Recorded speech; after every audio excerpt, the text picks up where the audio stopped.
CA ही नहीं है sir, triple तलाक बिल, इसको लेकर भी ये बवाल हुआ था कि क्या इस कानून के जरिए सरकार सिर्फ एक माइनॉरिटीज को टारगेट कर रही है, ये संविधान की मूल भावना के खिलाफ है।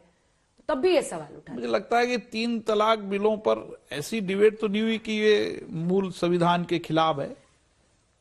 चर्चा हुई, अपना पक्ष सभी दलों ने रखा, मत विभाजन की स्थिति हुई तो मत विभाजन भी हुआ। 6 घंटे 28 मिनट इस पर भी चर्चा हुई, एक लंबे समय चर्चा हुई। कुछ दल पक्ष में थे, कुछ विरोध में थे।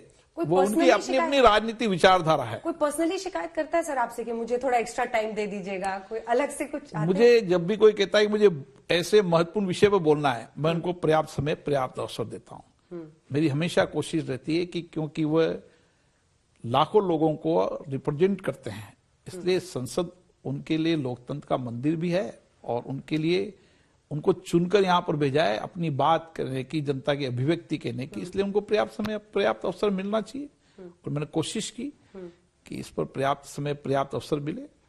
अब सर आते हैं अनुच्छेद 370 पर, इसका हटाया जाना, क्योंकि इस बार जब चाहे वो डेवलपमेंट काउंसिल के चुनाव वहां पर हो रहे हैं जम्मू कश्मीर या कहीं भी, ये जितनी भी ऑपोजिशन की पार्टियां हैं, विपक्ष के जो राजनीतिक दल हैं, वो ये कह रहे हैं कि हम सरकार ने जो उठाया है उसको हम रिपील करेंगे, मतलब हम फिर से अनुच्छेद 370 स्थापित करेंगे।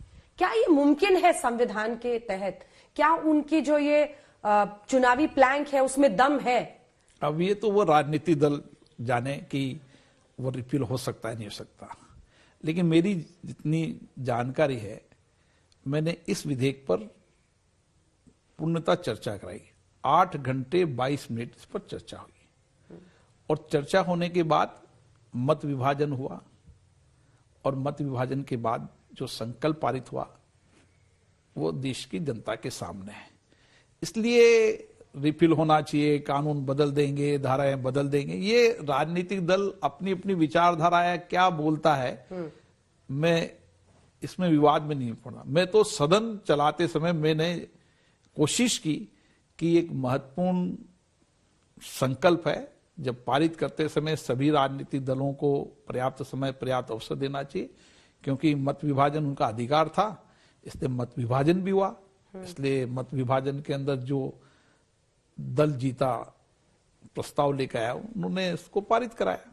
स्पीकर के रूप में एक न्यूट्रल भूमिका आपकी है, लेकिन सर इसमें इस मुद्दे पर इसलिए भी आरोप लगा क्योंकि जिस सिचुएशन में इसे पास कराया गया उस वक्त प्रेसिडेंट रूल लगा हुआ था जम्मू कश्मीर में। उन्होंने कहा इस पर असेंबली तो जम्मू कश्मीर की बैठी नहीं, वहां पर कोई प्रस्ताव पारित नहीं हुआ, तो उस पूरे प्रक्रिया पर ही एक सवाल खड़ा। आपने कहा जो कानूनी रूप से इस पर भी चर्चा हुई, इस कानूनी पहल पर भी चर्चा हुई कि ये किस तरीके से राष्ट्रपति शासन लग रहा है और ये अधिकार संसद को है या नहीं, इन सारे चीजों पर कानूनी रूप से चर्चा हुई और चर्चा होने के बाद सरकार ने जवाब दिया और सरकार ने कहा कि ये संसद का अधिकार है, इसलिए हम इस संकल्प को ला रहे हैं और कानून रूप से उन्होंने अपनी बात रखी।